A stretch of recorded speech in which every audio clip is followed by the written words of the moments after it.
자, 근육생리를 강의하겠습니다. 근육생리를 들어가기 전에 근육의 조직학적 특성에 대해서 간단하게 서론식으로 살펴보게 되면 근육은 일단 조직학적 특성에 따라서 가로무늬근, 밑무늬근, 그리고 이 두 개가 섞여 있는 근육 이 세 가지로 구분할 수가 있습니다. 이거는 현미경으로 근육을 봤을 때 그 모양에 따라서 그렇게 구분을 한 것이죠.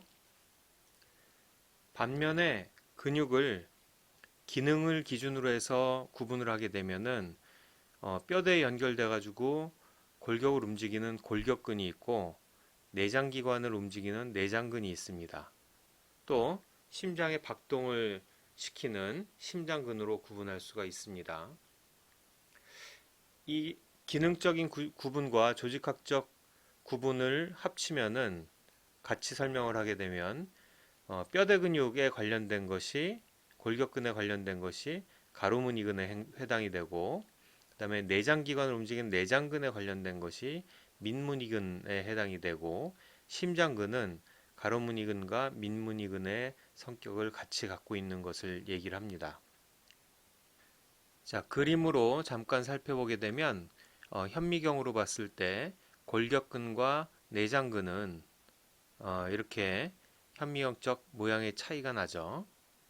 자, 심장근은 골격근의 특성이 살짝 보이면서도 근육 세포 간의 구분은 내장근처럼 세포 간의 구분도 살짝 보이는 그런 섞여 있는 모습입니다. 가로무늬근 또는 골격근이라고 하는 근육은 조직학적인 특성이 있습니다. 그 특징은 합포체라고 하는데요. 이 합포체라는 것은 근육이 발달 과정에서 여러 개의 근육세포들이 합쳐진 모양이라고 생각을 하면 됩니다. 그렇기 때문에 여러 가지 세포에 있는 세포질이 합쳐져 가지고 긴 원통형의 배열을 하고 있고 이 긴 원통형 배열을 하고 있는 세포들의 원래 있던 핵들이 그대로 배열이 돼 있는 그런 상태죠. 이런 합포체 모양은 현미경상으로도 발견할 수 있습니다. 긴 원통형 세포에 여러 핵들이 둘러싸여 있는 이런 모습들을 쉽게 볼 수가 있습니다. 반면에 민무늬근 또는 내장근 같은 경우에는 원래 대부분의 세포들 같이 그 세포 간의 구분이 명확하죠. 그리고 심장근, 이 섞여 있는 근육은 조직학적 모양이 비슷하다고 아까 말했습니다.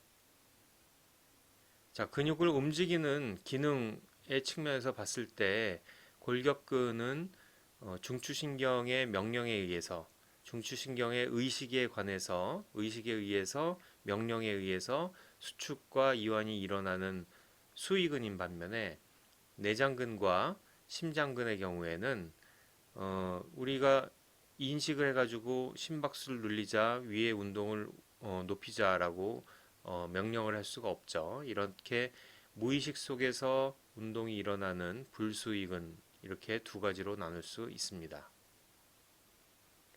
근육생리 강의는 4시간이 배정이 되어 있는데요. 3시간 동안은 골격근에 대해서 다룰 겁니다.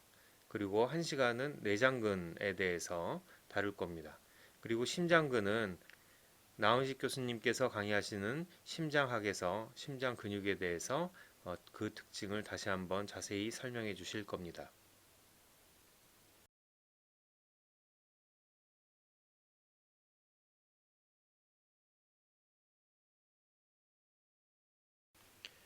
골격근에 대해서 3시간 동안 설명하도록 하겠습니다. 자, 골격근으로 들어가면서 먼저 조직학적 특성, 분자적 특성에 대해서 얘기를 하겠습니다. 생략이랑 관계가 없지만 생략을 이해하기 위해서 몇 가지 기능에 관련된 단백질들과 특성을 이야기하도록 하겠습니다. 나와 있는 학습 목표는 생략에 관련된 학습 목표라기보다는 조직학에 관련된 학습 목표이기 때문에 조직학 공부를 하면서 좀 더 자세히 공부하기 바랍니다. 골격근의 조직학적 특성이 다핵세포라는 것은 얘기했죠. 이 다핵세포로 이루어진 근육세포들의 연결을 근섬유라고 합니다. 근섬유가 다른 세포들과 다르게 가장 눈에 띄는 것은 단백질의 구성입니다. 이 단백질은 수축 단백질이라고 하는데요. 수축 단백질은 액틴과 미오신이 대표적입니다. 이 수축 단백질 액틴 미오신은 거의 모든 세포에 들어있는 기본 구성 단백질인데 이 근섬유에는 수축 단백질인 액틴과 미오신이 세포 안의 공간을 거의 가득 채우고 있습니다.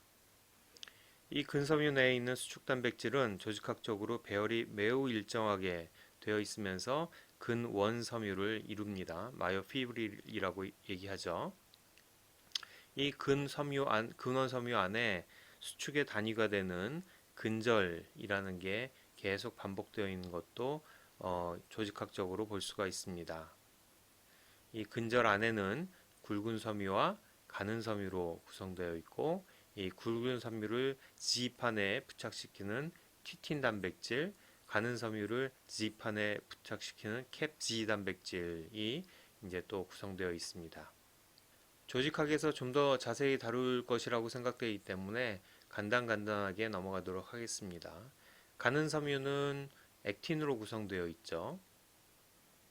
액틴이 이중 나선형 배열을 하고 있고 7개의 액틴의 길이에 해당되는 부분에 트로포미오신이 반복적으로 액틴 분자들과 결합해 있고 그리고 이제 트로포미오신 끝에는 트로포닌 복합체가 결합되어 있습니다. 트로포닌 복합체는 트로포닌 T, 그다음에 트로포닌 C, 그리고 트로포닌 I로 구성되어 있습니다. 각각 트로포닌 T는 트로포미오신과 결합하고 트로포닌 C는 칼슘과 결합하고 트로포닌 I는 액틴과 결합합니다. 이 가는 섬유의 골격을 이루고 있는 네뷸린이라는 단백질도 있죠. 이 네뷸린은 액틴과 트로포미오신과 트로포닌 복합체를 골격을 이루도록 지지하고 있습니다. 굵은 섬유는 미오신 중사슬 2개가 알파 나선 구조를 하고 있죠. 이 미오신 중사슬의 N터미널에는 4개의 경사슬 라이트체인이 결합하고 있습니다. 이 라이트체인 중에 2개는 필수 경사슬이고 2개는 조절 경사슬이라고 얘기를 합니다.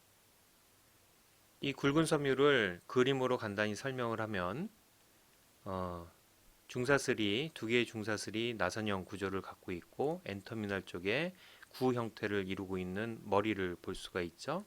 그 목 부분에 4개의 경사슬이 부착되어 있는 것을 볼 수 있습니다. 그림에서 파란 것은 필수 경사슬이라고 했고 빨간 것은 조절 경사슬로 표시한 겁니다. 자, 이 굵은 섬유에 ATP랑 바인딩하는 사이트와 액틴과 바인딩하는 사이트가 있다는 거, 이 부분이 이제 기능적으로 중요한 내용이겠죠. 굵은 섬유 속의 미오신 중사슬들은 배열이 특이합니다. 양극 배열이라고 하는데요. 이 중사슬들의 C터미널이 근절의 M선 중심으로 해가지고 붙어 있고 N터미널이 근절의 양쪽 방향으로 퍼져 있는 그런 모습입니다.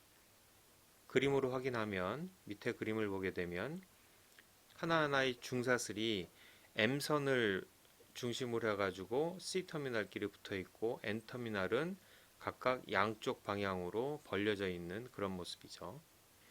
다음에 마요신 머리에 기능을 결정하는 그런 부분이 목 4개에 해당되는 부분입니다.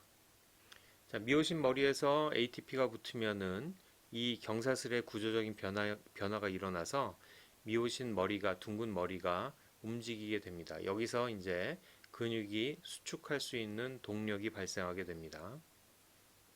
그 다발을 이루고 있는 중사슬에서 떨어져 나와 가지고 미오신 머리에 해당되는 경사슬까지의 부분을 팔이라고 부릅니다. 이 팔에 해당되는 부분이 경첩의 역할을 하면서 머리가 ATP 가수분해에 의해서 이 경첩 부분에서 굽힘과 펴짐의 반복 운동이 일어나면서 전체 근육의 수축이 일어나게 됩니다. 자, 근원 섬유 내에 있는 이 굵은 섬유는 1.6 마이크론 정도의 길이로 일정하게 양쪽 끝이 티틴에 의해서 지판에 부착되어 있습니다. 이 티틴은 우리 몸에서 가장 큰 단백질입니다. 그리고 근육 내에서는 수동적인 탄력을 형성하는 부분으로 가장 중요한 성분입니다. 그래서 그림에는 용수철 같이 수동적 탄력을 나타내기 위해서 용수철로 많이 표현을 하게 됩니다. 이 밖에 굵은 섬유에는 M선을 구성하는 M단백질과 마요메신이 있고 M단백질과 마요메신은 마요신을 부착해주는 그래서 수동적 탄력에 영향을 주는 성분이 될 수 있습니다. 자, 수동적 탄력은 마요메신, M단백질, 티틴 이런 것들이 중요한 역할을 해주고 그리고 그 중에서도 티틴이 가장 중요한 역할을 합니다. 이 수동적 탄력에 관련된 부분은 근육의 수축에서도 나중에 나오는 역학 부분에서 상당히 중요한 역할을 하는 부분이기 때문에 어떤 부분들이 어떤 단백질이 그런 수동적 탄력을 좌우하는지 제시할 수 있어야 합니다. 자, 골격근의 특징 중에 하나는 이런 수축 단백질이 근섬유 안에 가득 차 있다고 그랬죠. 가득 차기 위해서는 가득 찰 수 있는 구조를 형성을 해야 되는데 그러기 위해서 굵은 섬유와 가는 섬유의 비율을 2대 1로 구성했습니다. 근원 섬유의 횡단면을 관찰할 경우에 하나의 굵은 섬유를 중심으로 육각형을 그리면서 그 꼭지에 가는 섬유가 하나씩 있는 그런 모양을 하고 있죠. 이런 모양이 근세포질 내에 그 공간 내에 굵은 섬유와 가는 섬유를 가장 효율적으로 많이 집어넣을 수 있는 구조라는 것을 그림으로 보면 알 수 있을 겁니다. 자, 그림으로 살펴보게 되면은 하나의 근절 살코미어에 들어가 있는 굵은 섬유와 가는 섬유를 알 수 있죠. 그리고 각각의 굵은 섬유와 가는 섬유를 G판에 붙이는 것과 그 다음에 M밴드에 붙이는 것이 어떤 단백질인지 앞서 설명했습니다. 자, 그 굵은 섬유와 가는 섬유의 배열은 가는 섬유와 굵은 섬유가 겹쳐져 있는 부분에서 보게 되면은 하나의 굵은 섬유의 육각형 모양을 둘러싸면서 가는 섬유가 배열이 되어 있는 모습 그리고 가는 섬유에 있는 부분을 잘랐을 때 모양과 굵은 섬유가 있을 때의 모양을 보게 되면은 이 숫자가 2대 1의 구성 굵은 섬유가 1 가는 섬유가 2의 배열을 하고 있다는 걸 알 수 있습니다. 이런 도식도 말고 전자현미경으로 실제 근육섬유, 골격근 섬유의 단면을 찍으면은 실제로 이렇게 육각형 배열, 굵은 섬유 하나에 육각형을 그리면서 가는 섬유가 6개가 둘러싸여 있는 그런 모습을 확인할 수 있습니다. 골격근의 또 다른 조직학적 특징은 가로세건과 근세포질 그물에 있는 종말수조입니다. 근육세포는 골격근 세포는 다핵세포라고 했죠. 합포체라고 했습니다. 여러 세포들이 뭉쳐진 거라고 했습니다. 그렇기 때문에 세포 간질액이 들어올 수 있는 공간이 상대적으로 적죠. 그런 거를 극복하기 위해서 세포질 안으로 세포막이 함입돼서 들어온 부분이 있습니다. 그런 것을 가로세관이라고 합니다. 이 가로세관 안으로 흐르는 이 가로세관 안에 있는 물질은 용액은 세포 외액이 되겠죠. 세포 외액의 변화가 근섬유의 안쪽까지 빠르게 전달될 수 있는 전해질 수 있는 그런 구조입니다. 또 반면에 근세포질 그물은 근원 섬유들을 싸고 있죠. 그래서 근원 섬유가 필요한 그런 물질들 또는 이온을 공급하는 빼곡하게 공급하는 그런 역할을 하는데 이 근세포질 그물의 끝부분에는 종말수조라는 구조로 근세포질 그물이 팽창되어 있습니다. 이 팽창된 부분은 근원세포 안으로 함입돼서 들어오는 가로세관과 맞닥뜨려 있습니다. 이 종말수조와 가로세관이 맞닥뜨려진 이 부분에서 신호 전달이 중요한 신호 전달이 이루어지게 되는데 그것은 근세포막을 통해서 전달되어 오는 활동 전이가 근세포질 안으로 전달되면서 근세포질 안에서 칼슘 방출을 유도하는 신호로 바뀌어지는 곳입니다. 이 부분에 대해서는 이후에 자세히 설명하겠습니다. 지금까지 설명한 것을 그림으로 살펴보면 근세포를 싸고 있는 세포막에서 근섬유 안으로 들어오고 있는 세포막이 있죠. 이것을 가로세관이라고 얘기를 하고 이 안으로는 세포 외액이 지금 통과하고 있는 겁니다. 반면에 세포 안에는 근원섬유를 싸고 있는 근세포질 그물이 있고 그 끝에는 종말수조라고 팽창되어 있는 부분이 있는데 이 팽창된 부분이 이 보라색으로 표시된 가로세관과 맞닥뜨리고 있습니다. 이 부분을 자세히 보게 되면은 가로세관 쪽에는 디하이드로피리딘이라는 수용체가 있고 종말수조 쪽에는 라이아노딘 수용체라는 것이 있어서 얘네들이 물리적으로 결합되어 있습니다. 단단히. 이걸 전자현미경 조직학적으로 봐도 이 라이아노딘 리셉터와 디하이드로피린 리셉터는 상당히 겹쳐져 있는 그런 모습을 확인할 수 있습니다. 요 라이아노딘 리셉터와 디하이드로피린 리셉터 간의 신호 전달이 일어나게 되는 겁니다.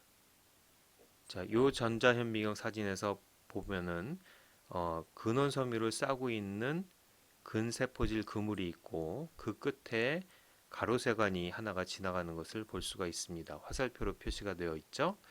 그 전에 이제 종말수조라고 팽창되어 있는 근세포질 그물이 팽창되어 있는 모습도 확인할 수 있습니다.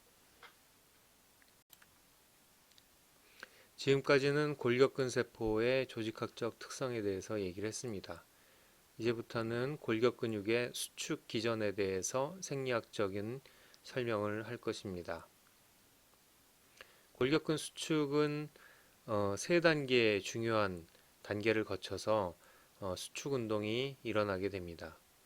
이 골격근이라는 것이 수위근이기 때문에 수위근이라는 것은 운동 명령을 받아서 근육이 운동을 하는 것이죠.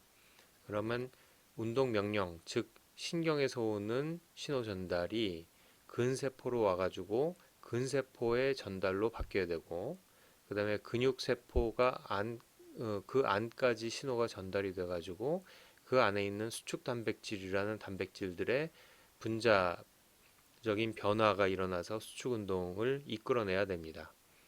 그 단계별로 설명을 할 건데 첫 번째는 그림에서 보는 것 같이 운동신경과 근육세포 간의 연접, 보통 이것을 신경근접합이라고 하는데 이 공간에서 신경의 신호가 근막의 신호로 어떻게 전달되는지를 설명할 것이고 두 번째는 근섬유에 전달된 신호가 가로세관을 타고서 근섬유 안으로 들어와 가지고 종말수조와의 맞닥뜨림에 의해서 어떤 식으로 세포 안으로 신호 전달이 이루어지는지, 간단히 말해서 활동 전이가 근섬유 안에 있는 근세포질에 있는 칼슘을 어떻게 방출시키는지에 대한 얘기, 이것은 흥분 수축 연결이라고 합니다.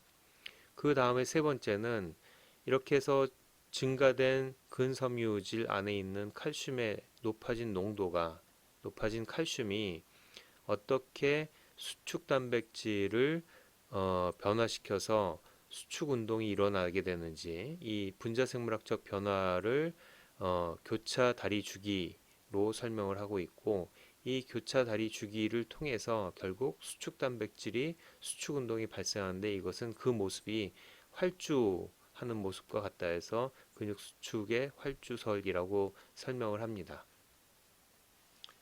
다시 정리하면 골격근의 수축 기전을 설명할 때는 첫 번째 신경 근접합에서 신경의 신호가 근섬유의 신호로 바뀌는 거, 그 다음에 흥분 수축 연결을 통해서 세포 밖의 신호가 세포 안의 칼슘 신호로 바뀌는 거, 그다음에 세 번째, 교차다리 주기를 통해서 이 신호에 의해서 수축 단백질이 어떻게 변화가 일어나는지에 대해서, 다시 말해서 수축이 운동이 어떻게 일어나는지에 대해서 설명할 것입니다.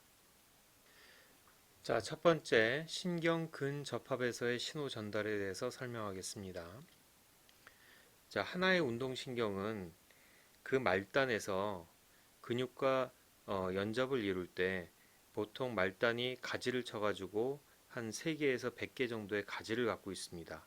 그 말단 가지 중에 하나는 보통 한 개의 근섬유와 신경 근접합, 다시 말해서 시냅스를 형성을 하죠. 이 시냅스에서의 신호 전달은 우리가 보통 알고 있는 바와 같이 신경에서, 그러니까 시냅스 전 신경에서 어떤 신호 전달 물질이 나오는지, 또 어떤 과정으로 신호 전달 물질이 나오는지와 시냅스 후에서 리셉터가, 어떤 리셉터가 존재해서 그 신경 전달 물질을 받아들여서 어떻게 신호를 다시 생성을 하는지, 그러니까 전기적 신호가 화학적 신호로, 화학적 신호가 시냅스 후에 어떤 전기적 신호로 다시 전환이 되는지에 대해서 설명하게 됩니다. 자, 이 신경 근접합에서 운동신경의 말단에서는 활동전이가 이 말단에 도달을 하게 되면은 그 전까지는 전압개폐성 소디움 채널로 신호가, 활동전이가 연이어져 오다가 터미널 부분에서는 볼테이지 게이티드 칼슘 채널로 바뀌게 됩니다. 또 이 칼슘 채널의 형은, 타입은 N형 전압 개폐성 칼슘 통로라고 하고, 또 다른 표현으로는 CAV 2.2 채널이라고 얘기를 합니다. 활동 전이가 운동신경의 말단에 도착해가지고 소디움 채널에서 칼슘 채널을 바뀌면서 이 말단에는 칼슘이 안으로 들어가게 되는 거죠. 활동 전이를 받으면, 운동 신호가 오면 운동신경의 말단에서는 칼슘이 농도가 증가하게 됩니다. 자, 일단 터미널에, 말단에 칼슘이 증가하고요. 이 말단엔 뭐가 있었냐? 이 말단에는, 운동신경의 말단에는 ATP 에너지를 사용해 가지고 평소에 아세틸콜린을 활발하게 합성을 하고 있습니다. 그래서 보통 30만 개 정도의 아세틸콜린 소낭을 가지고 있습니다. 이 아세틸콜린 소낭이 이렇게 많은데 칼슘이 신호를 받아가지고 칼슘이 이 소낭 곁으로 들어오게 되면은 어떤 일이 일어나냐면은 이 소낭이 밖으로 아세틸콜린을 분비하는 그런 역할을 하게 되죠. 다시 말해서 소낭이 말단에 있는 신경세포막과 결합을 하면서 그 소낭 안에 있는 아세틸콜린을 세포 밖으로, 신경 말단 밖으로 분출하게 되는 그런 현상이 일어나게 됩니다. 이걸 우리는 아세틸콜린의 세포 외 유출이라고 하고, 이런 엑소사이토시스, 소낭의 분비에 관련돼서는 잘 알려져 있는 방식을 따르는데, 그 방식은, 이 소낭은 시냅토테그민이라는 분자를 갖고 있습니다. 이 시냅토테그민에 칼슘이 붙으면 이 소낭에 있는 V 스네어가 세포막에 있는 T 스네어와 결합을 하면서 세포 이 막에 융합이 일어나고 그 안에 있는 아세틸콜린이 세포 밖으로 나가게 되는 과정이죠. 그림으로 확인하게 되면 보시는 바와 같이 세포 말단으로 전압개폐성 칼슘 통로를 통해서 칼슘이 들어오면 소낭 안에, 아세틸콜린 소낭에 있는 시냅토테그민에 칼슘이 붙고, 소낭에 있는 V 스네어와 신경막에 있는 T 스네어가 결합을 하면서 세포 소낭 안에 있는 아세틸콜린이 세포 밖으로, 세포 외 유출돼서 나가는 과정을 볼 수 있습니다. 자, 다음은, 그러니까 신경 터미널에서, 운동신경의 말단에서 시냅스 전의 신경이죠. 여기서 전기적 신호가 화학적 신호, 다시 말해서 아세틸콜린으로 시냅스 간극으로 유리돼서 방출돼서 나오면 이 부분에 신경 터미널과 맞닥뜨리고 있는 근섬유 쪽은 운동 종판이라고 부릅니다. 이 종판은 신경 말단과 굉장히 가깝게 붙어 있고 안쪽으로 함입되어 있는 모양을 하고 있어서 형태적으로 표면적이 매우 증가되어 있는 상황입니다. 그림에서 확인할 수가 있죠. 요 가까운 간극에 아세틸콜린이 쫙 하고 뿌려지는 것이고, 이 운동 종판에는, 이 세포 안으로 함입돼서 표면적을 넓힌 운동 종판에는 상당히 많은 니코틴성 아세틸콜린 수용체가 존재합니다. 그래서 운동신경의 말단에서 나온 아세틸콜린을 이 아세틸콜린 수용체, 니코틴성 아세틸콜린 수용체가 받아들여서 붙어서 열림으로써 세포 밖에 있는 나트륨, 소디움이 세포 안으로 들어오게 됩니다. 그러면서 막전이가 탈분극이 일어나면서 역치값에 가까워지는 그 활동전이의 역치값에 가까워지는 것이죠. 자, 아세틸콜린 리셉터를 통해서 생긴 탈분극 전이는 막전이는 종판 전이입니다.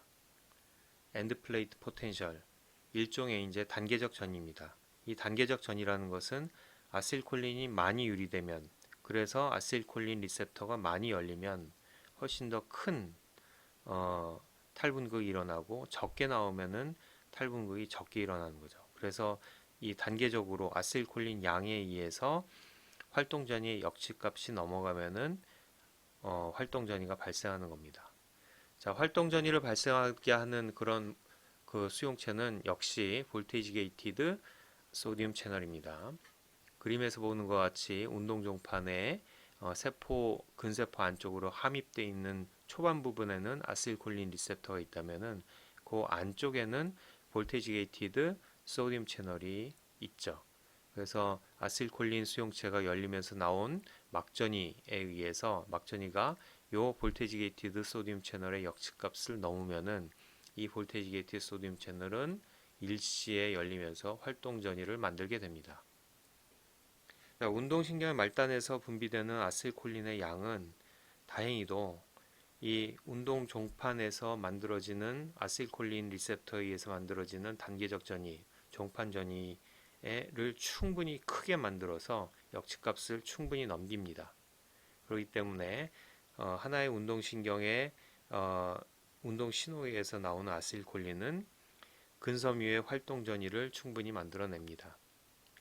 자, 활동 전이를 만들어내고 남아있는 이 간극에 남아있는 아세틸콜린은 운동 종판에 있는 아세틸콜린 콜린 에스터레이즈에 의해서 분해가 되면서 기능을 잃어버립니다. 콜린과 아세틸 기로 이제 나눠지게 되는 거죠. 그래서 콜린은 다시 신경 말단으로 재흡수돼 가지고 다시 아세틸콜린을 생성을 해서 손항에 저장이 되게 됩니다. 그림으로 정리를 해보면은 운동신경을 통해서 온 활동전이는 신경 말단에 와가지고 칼슘 채널을 통해 가지고 칼슘이 들어오죠. 들어오면은 손항이 분리돼 그 세포막과 융합이 되면서 엑소사이토시스 세포에 유출이 되면서 아세틸콜린을 분비를 합니다. 그러면 아세틸콜린 리셉터가 그것을 받아서 종판 전이를 만들고 그 밑에 있는 소디움 채널이 열리면서 활동 전이가 만들면서 신호가 전달이 되는 거죠. 그리고 아세틸콜린은 콜린 에스터레이즈에 의해서 분해가 되면서 그 기능을 잃어버리게 됩니다. 요 각 단계마다 조절하는 물질이 조절하는 약물 또는 독소가 밝혀졌죠. 그래서 임상적으로 많이 사용이 되게 됩니다. 그래서 신경 자체에 있는 소디움 채널을 블락을 하는 것은 막는 것은 그래서 활동 전이를 없애는 것은 테트로톡신과 세지톡신 같은 것들이 뉴로날 소디움 채널을 블락을 할 수 있습니다. 반면에 이 터미널에 있는 N형 칼슘 채널 같은 경우에는 오메가 고노톡신이 막아서 칼슘의 세포 내 유입을 막아서 아세틸콜린 손항의 분비를 억제하게 됩니다. 반면에 아세틸콜린 릴리즈를 억제하는 그런 부분도 있죠. 이런 거는 테타누스 톡신, 보툴리즘 톡신, 보톡스라고 하는 것이 보통 요 아세틸콜린 손항의 릴리즈 방출을 억제하는 그런 것으로 알려져 있고, 그리고 아세틸콜린 채널에 관련된 그 안타고니스트로는 튜버클라린, 그 다음에 분가로톡신 뭐 이런 것들이 아세틸콜린 채널 자체를 막습니다. 또는 니코틴 같은 경우에는 요 니코틴성 아세틸콜린 수용체를 여는 그런 역할을 해줍니다.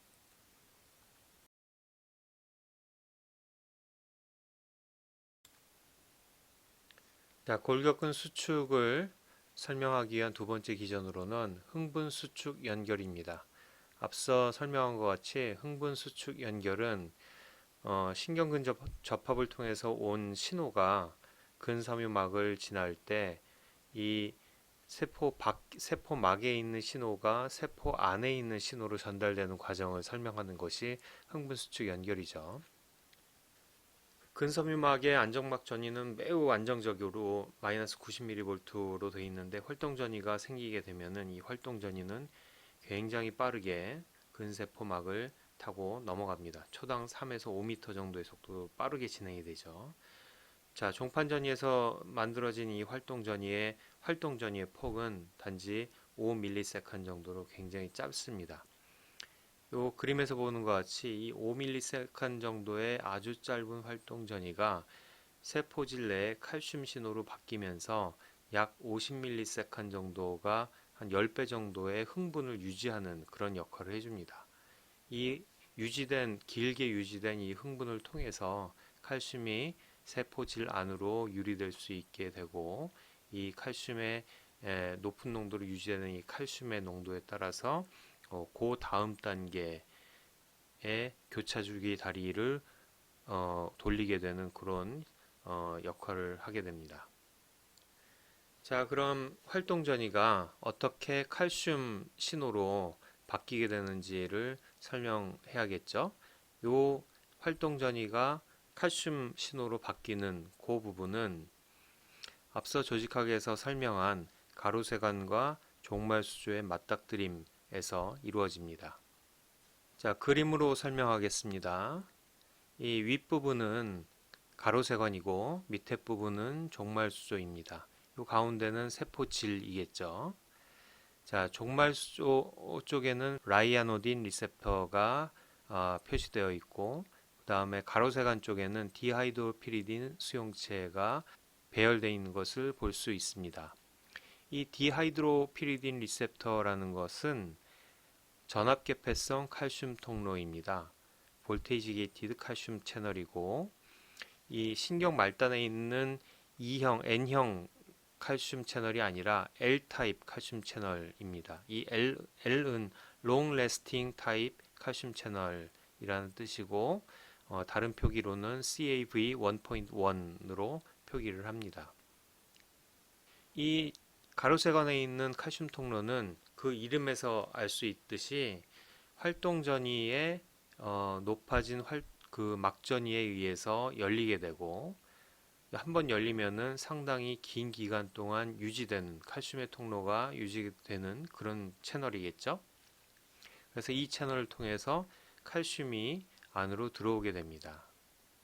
CAV1, 1.1, 그 다음에 L 타입 칼슘 채널, 요 같은 이름인데, 요 전압계폐성 칼슘 통로는 칼슘을 세포 안으로 끌어들이는 것 이외에도 아주 중요한 역할이 있는데, 요 그 흥분 수축 연결에서 종말 수조에 있는 라이오노딘 리셉터를 구조적으로 연결해서 이 라이오노딘 리셉터의 칼슘 통로를 여는 역할을 해줍니다. 이 그림에서 보는 거와 같이 가로색 안에 있는 디하이드로피린 리셉터 칼슘 채널이 종말 수조에 있는 라이오딘 리셉터의 플러그를 뽑아서 기계적으로 연결되어 있다는 그런 표시까지 친절하게 해놨는데 이 라이오딘 리셉터를 물리적으로 기계적으로 열어서 세포질 그물 안에 있는 근세포질 그물 안에 있는 칼슘을 세포질로 방출하게 하는 그런 역할을 합니다. 전자현미경 사진에서 보면은 T튜브 가로세건에 있는 디하이드로피리딘 리셉터와 종말수조에 있는 라이아노딘 리셉터는 1대1로 연결이 되어 있는 그런 모습을 이제 확인할 수가 있죠. 한 가지 부가적으로 설명을 한다면은 디하이드로피리딘 리셉터가 활동 전이에서 열리게 되면은 이건 칼슘 통로니까 칼슘이 들어오는데, 그 칼슘은 사실적으로는 근섬유, 특히 골격근 세포의 수축에는 도움이 되지 않습니다. 그걸 실험적으로 증명한 것은 인비트로 상에서 근섬유를 꺼내고 키우고 배지를 칼슘을 제거한 상태에서 전기적인 자극을 줘도 수축을 합니다. 이 얘기는 세포 외액에 칼슘이 없는 상태에서도 수축을 한다. 이 얘기는 디하이드로피리딘 리셉터를 통해서 들어오는 칼슘이 없어도 수축을 한다라는 얘기고, 근수축에서 반드시 필요한 건 칼슘이라면은 세포 외액에서 들어오는 칼슘이 없다 그러면은 이 얘기는 근세포질 안에서 세포 안에서 유리되는 칼슘에 의해서 수축이 일어나는 것이 가장 중요한 방법이다라고 라는 것을 얘기를 하는 것이죠. 이 근세포질 그물 안에 있는 높은 농도의 칼슘이 세포 밖으로 나오는 통로는 라이아노딘 리셉터입니다. 이 종말수조에 있는 라이아노딘 리셉터는 타입 1입니다. 그래서 라이아노딘 1 수용체에 의해서 칼슘이 방출이 됩니다. 자, 그림을 통해서 다시 한번 정리하겠습니다. 이 가운데 있는 파란 부분이 세포 밖에서 세포 안으로, 근세포 안으로 함입되어 있는 가로세관입니다. 그래서 이 튜브 안에 있는 물질은 용액은 세포 외액이겠죠. 나트륨이 많고 칼슘이 많은 부분입니다. 그리고 요거를 둘러싸고 있는 부분이 세포질이고 위아래로 물리적으로 연결되어 있는 것이 근세포질에 있는 종말수조입니다. 자, 요 부분에서 가로세관과 종말수조는 디하이드로피리딘 리셉터와 라이아노딘 리셉터로 물리적으로 기계적으로 연결이 되어 있죠. 그래서 자 1번을 보게 되면은 근세포막에 있는 막전이 막탈분급에 의해서 활동 전이에 의해서 L타입 칼슘 채널, 다시 말해서 디하이드로피리딘 수용체, 칼슘 CaV1.1 수용체가 채널이 열리면서 칼슘은 들어오지만 그건 중요하지 않고 2번으로 가면 미케니컬 커플링이 돼 있다고 돼 있죠. 기계적으로 물리적으로 라이아노딘 수용체를 당겨서 열게 됩니다. 그래서 3번을 보게 되면 칼슘이 근세포질 안에 있는 칼슘이 세포질로 유리돼서 방출돼서 나온다라고 돼 있습니다. 자, 4번을 보면은 디하이드로피리딘 수용체, L타입 칼슘 채널 수용체를 통해서 가로세관으로부터 열려서 들어오는 칼슘은 그렇게 중요하진 않다라고 표시되어 있습니다. 자, 근세포질 그물에서 라이아노딘 수용체를 통해서 방출된 칼슘은 활동 전이가 5ms인데 칼슘 신호는 50ms이라고 그랬죠. 훨씬 더 오랫동안 세포질 내에서 하나의 신호로서 존재하게 됩니다. 하지만 50ms 이후에는 다시 근세포질 안으로 능동수송이 되면서 없어지게 됩니다. 자, 요 칼슘의 순환을 눈여겨봐야 되는데요. 자, 근세포질 그물 안에 있는 칼슘은 보통 뭐 10,000배 정도 높게 존재합니다. 세포 안보다 근세포질 안에 있는 칼슘이 10,000배 정도 높게 존재합니다. 자, 이렇게 굉장히 높은 농도로 존재하는 칼슘은 왜 그러냐면 이 안에는 칼슘을 끌어당길 수 있는 칼슘 완충 단백질이 많이 존재하기 때문입니다. 그 첫 번째가 칼시퀘스트린이고 가장 많이 존재하는 칼슘 완충제로 라이아노딘 수용체 근처에 존재합니다. 그 다음에 두 번째는 살카루메닌이라는 단백질인데 이거는 썰카라는 능동수송체 주변에 존재하죠. 그 다음에 마지막으로는 그 가운데에 히스티딘 리치 칼슘 바인딩 프로틴 HRC라는 또 다른 칼슘 완충 단백질이 존재합니다. 자, 세포질과 근세포질 그물 안에 있는 칼슘의 순환을 보게 되면 라이아노딘 수용체를 통해서 나간 칼슘은 썰카 능동수송체를 통해서 적극적으로 ATP를 사용하면서 칼슘을 빨아당깁니다. 이때 빨아당긴 칼슘은 쌀카루메닌에 잡혀서 그러니까 유리 프리 칼슘 레벨을 낮춰가지고 썰카가 더 잘 당기게 더 잘 능동수송을 하게 농도차를 좀 그나마 좀 완충을 해주는 거죠. 그래서 칼슘 완충 단백질입니다. 그래서 최종적으로는 이 썰카의 역할은 결합 칼슘, 비결합 칼슘 다 합쳐가지고 세포질보다 세포질 그물 안에 만 배가 높게 1에서 1밀리몰라 정도의 수준으로 칼슘의 농도를 높게 유지한 상태까지 끌어당깁니다. 굉장히 기능적으로 우수한 능동수송체죠. 이렇게 해서 끌어들여오는 칼슘은 맨 처음에 쌀칼루메닌에 붙고 그 다음에 HRC 완충 단백질에 전달이 되고 최종적으로는 라이오딘 수용체 옆에 있는 칼시퀘스트린 단백질에 칼슘이 많이 붙게 됩니다. 그래서 제일 많은 게 칼시퀘스트린이라니까 라이오딘 수용체 주변에 칼슘이 많이 축적이 되어 있는 상태에서 디하이드로피리딘 수용체를 통해서 온 신호가 라이오딘 수용체를 열게 되면은 칼시퀘스트린에 붙어 있는 칼슘이 세포질 안으로 근세포질 그물 밖으로 나가면서 세포질 안에 있는 칼슘의 농도를 높이게 되죠. 다시 높아진 거는 썰카를 통해서 다시 근세포질 그물로 들어오게 되는데 한번 나간 칼슘이 다시 들어온 데까지 약 50ms 정도가 세포질 내에서는 칼슘의 농도가 높은 상태로 유지가 되게 됩니다.